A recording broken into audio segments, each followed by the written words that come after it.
A obesidade é considerada uma doença e uma epidemia deste século. A obesidade acomete as pessoas em qualquer idade, mas tem um público que merece cada vez mais atenção: as crianças e adolescentes.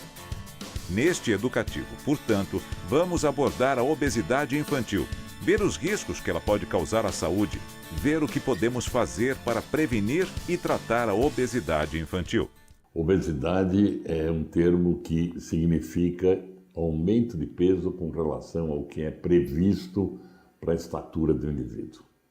Então existe a obesidade em qualquer idade, o adulto pode ser obeso e a criança é obesa. Então nós falamos obesidade infantil, quando a obesidade ela começa e se instala numa idade em que a criança ainda está em fase de crescimento e desenvolvimento.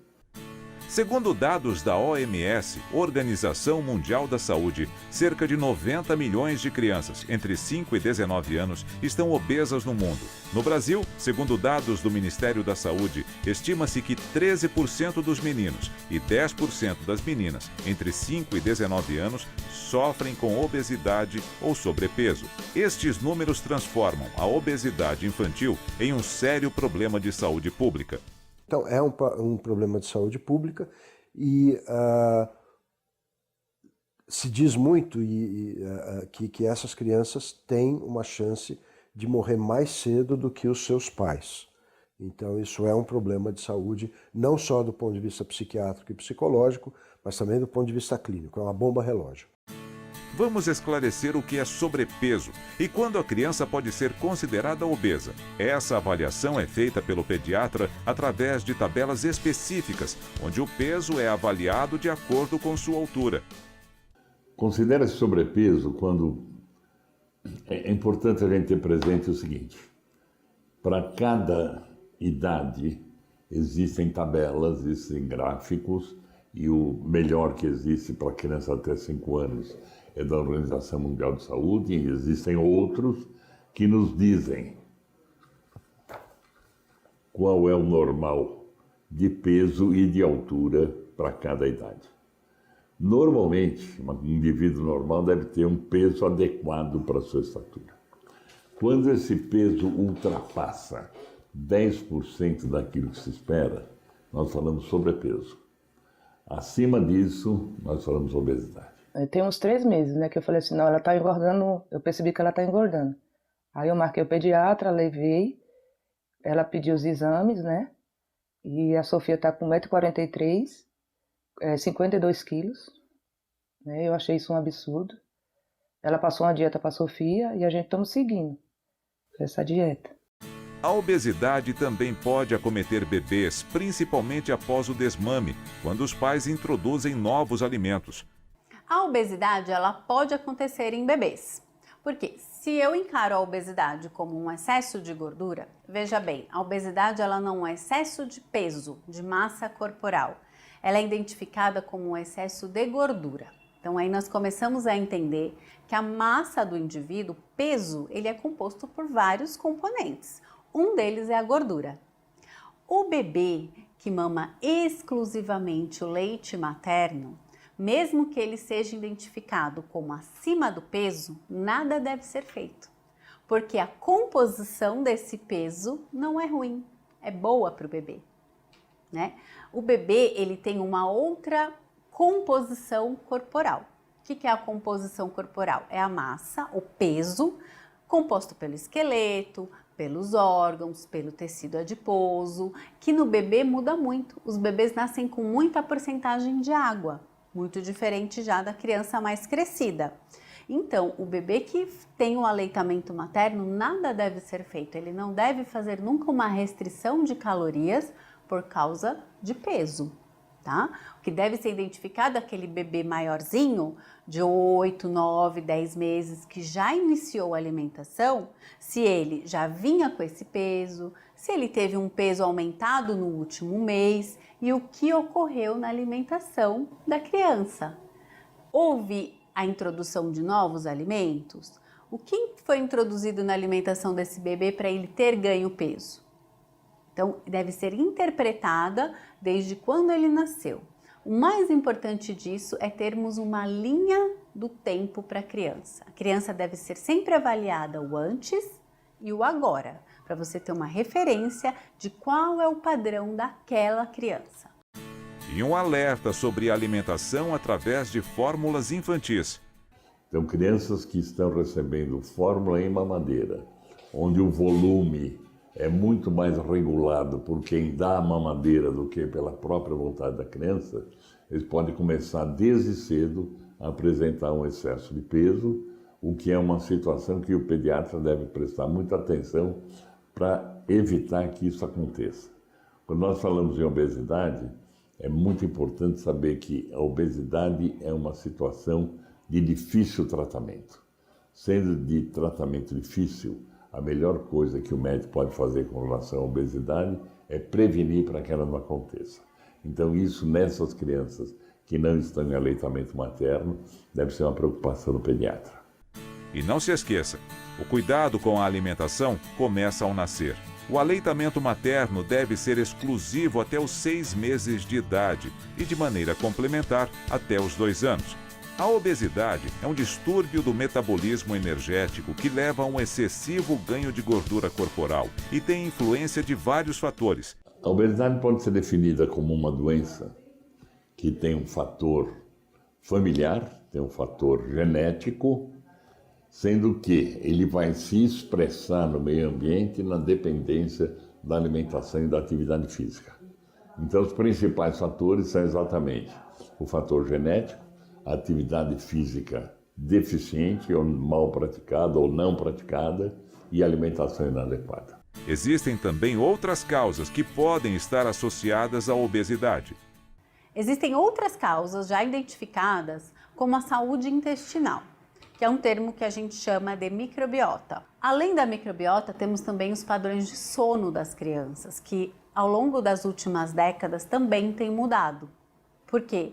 Dormem mais tarde, levantam mais tarde, ficam mais tempo na tela, a tela tem luz, estimula a criança e ela acaba atrasando os horários de sono e mudando todo o seu metabolismo. Além disso, o uso de medicamentos também está incluídos como antibióticos, medicamentos que já são conhecidos também como ajudadores para o desenvolvimento da obesidade.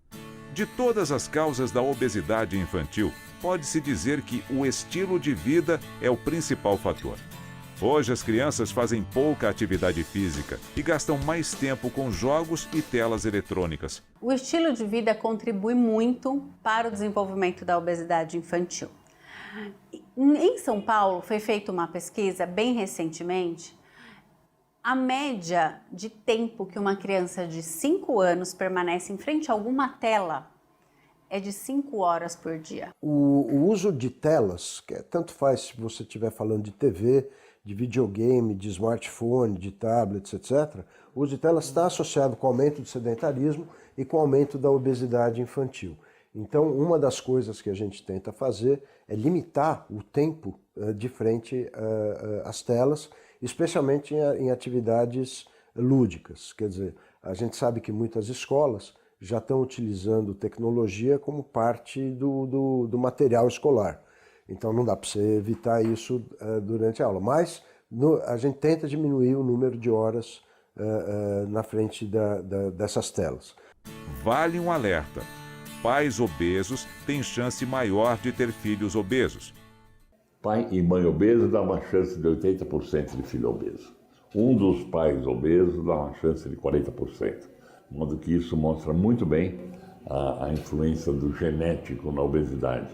Isso já se demonstrou de maneira muito clara, por exemplo, em gêmeos idênticos que são criados em famílias diferentes.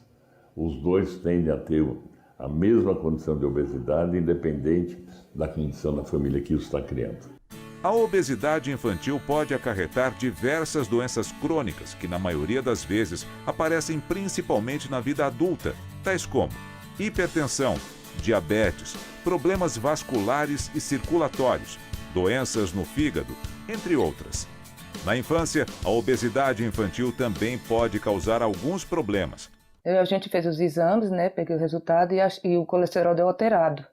E eu fiquei preocupada, né, com essa parte como ela é criança, né, e o colesterol está nesse nível, né?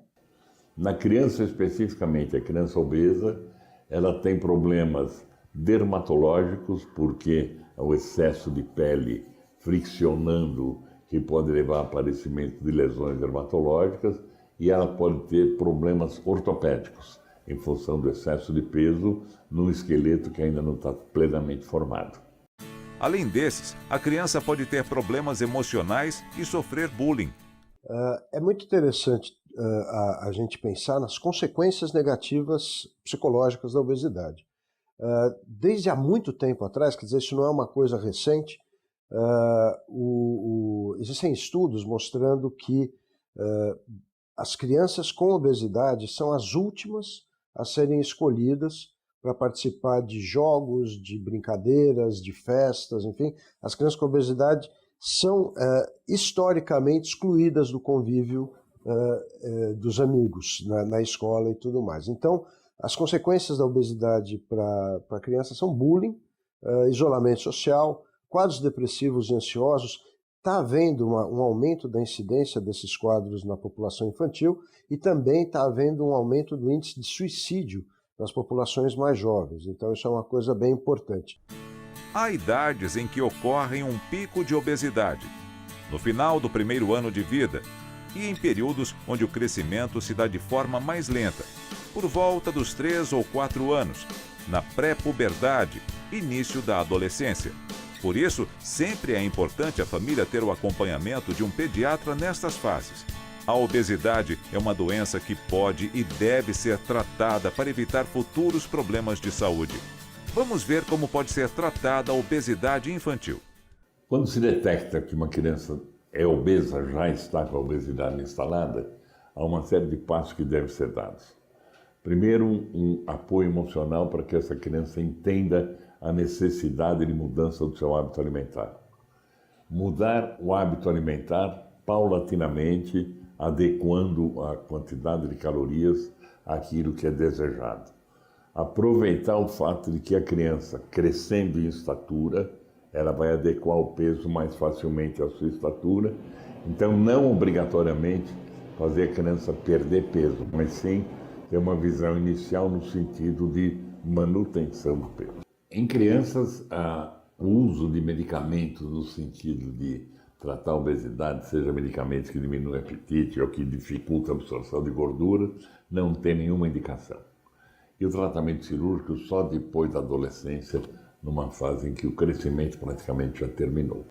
O tratamento da obesidade infantil pode incluir uma equipe multidisciplinar composta por pediatra, nutricionista, endocrinologista, psicólogo, preparador físico.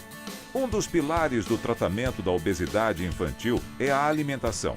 Vamos ver como deve ser a alimentação da criança. A alimentação da criança, a primeira coisa fundamental em termos de alimentação de criança é manter o aleitamento materno exclusivo até 6 meses. É um fator muito importante na prevenção da obesidade. O número de crianças que recebem aleitamento materno até os 6 meses é muito menor como obeso do que aqueles que recebem alimentação de outro tipo.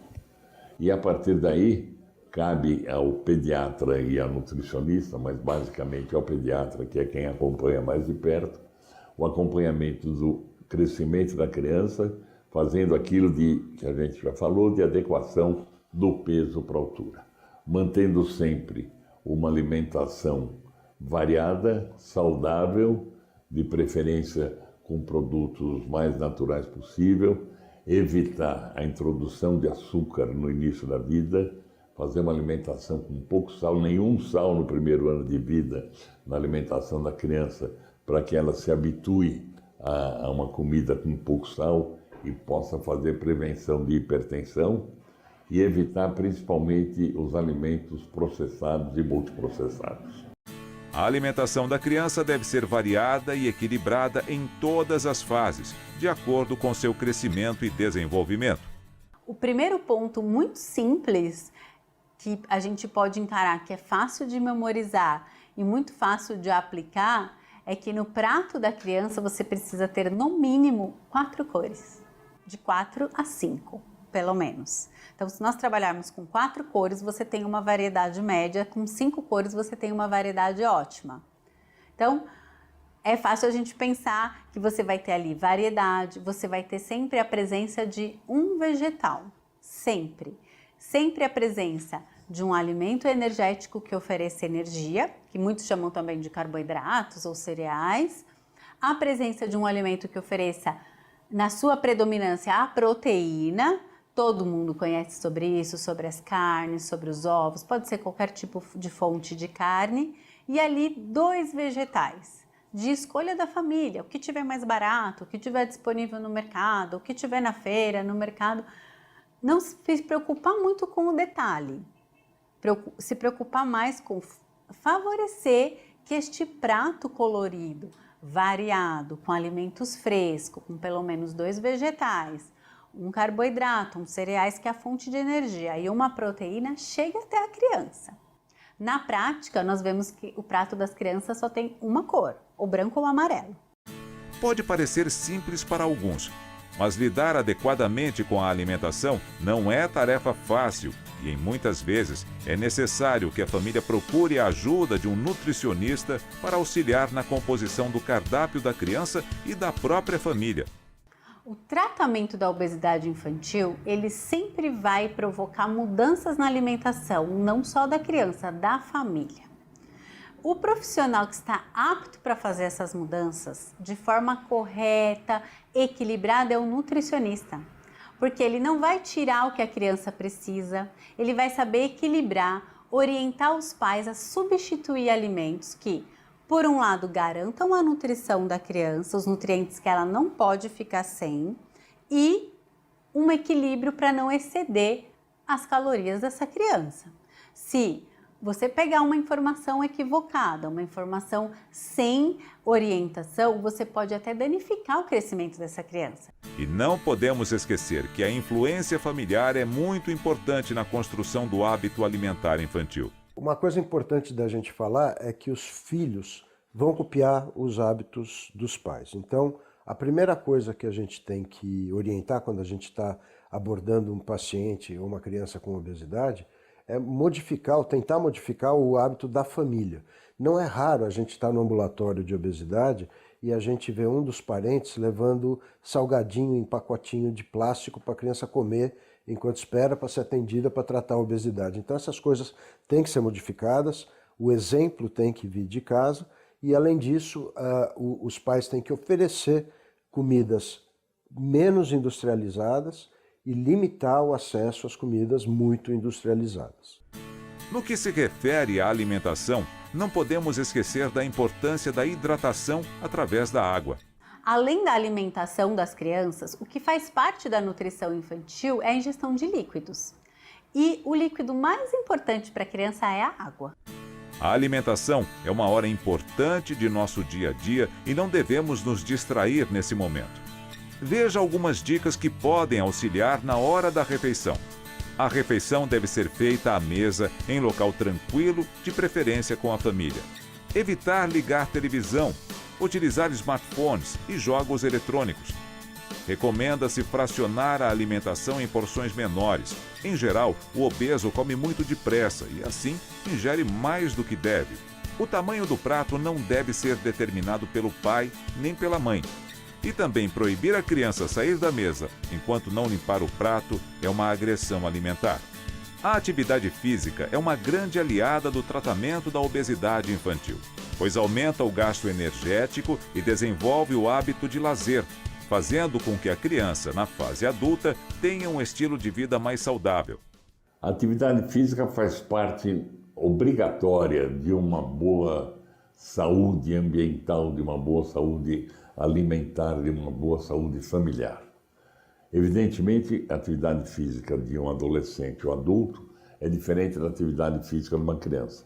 Nós devemos entender a atividade física da criança como uma atividade lúdica, uma brincadeira que faça com que ela tenha uma atividade física, porém com finalidade de diversão e não de queima de calorias.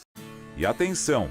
Cada vez mais as tendências restritivas em relação à dieta, no sentido de diminuir prazer, diminuir satisfação, estão sendo evitadas.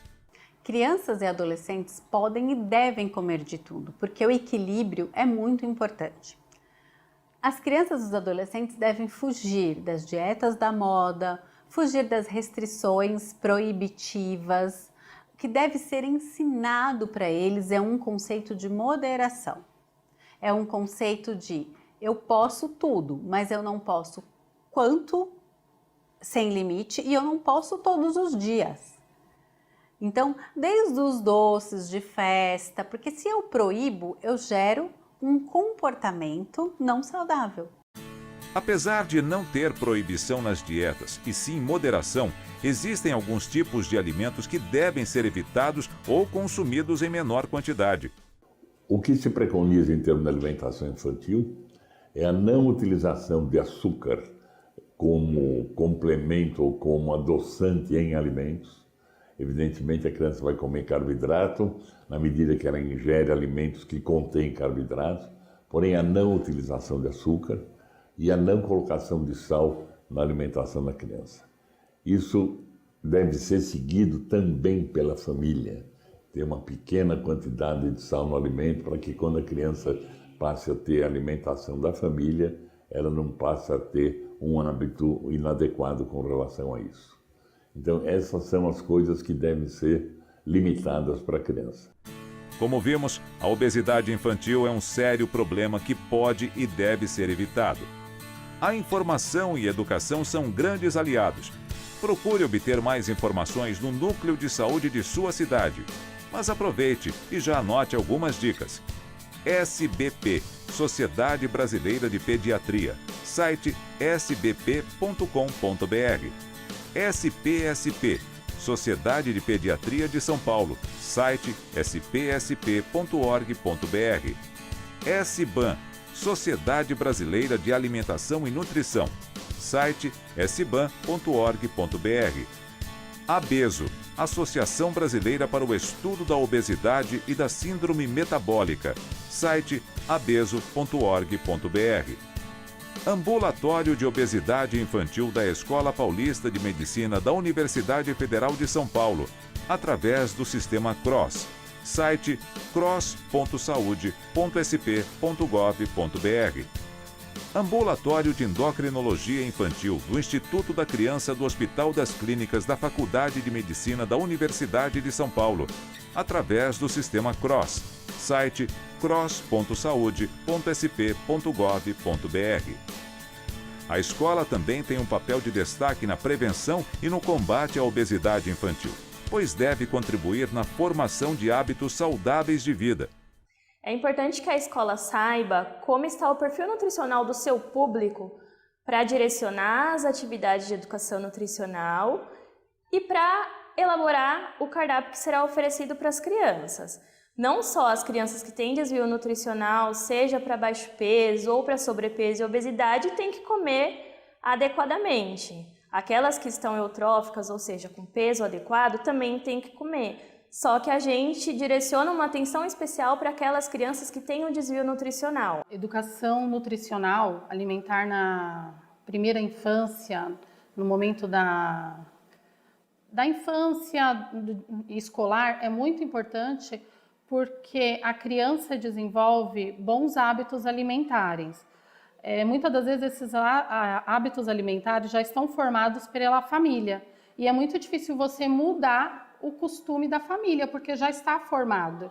E quando você trabalha com uma criança na época da faixa da adaptação, da idade escolar, é mais fácil de a criança levar esses bons hábitos para a família e ir aos poucos moldando a família.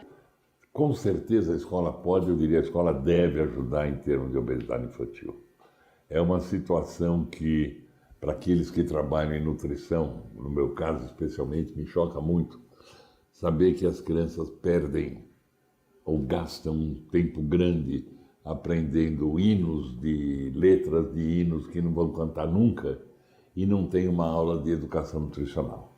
A educação nutricional deve seguramente fazer parte do currículo escolar, A criança tem que entender o que ela come e o que aquilo que ela come pode acarretar no organismo dela.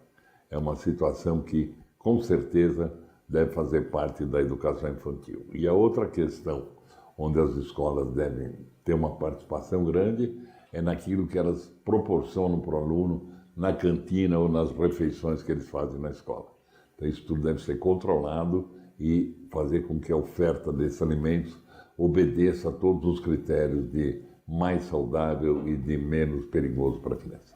Prevenir e tratar a obesidade infantil merece maior atenção por parte de todos nós. Devemos levar mais a sério o excesso de peso e tomar atitudes para evitar as doenças associadas e os prejuízos emocionais. É preciso termos consciência de que com saúde não se brinca.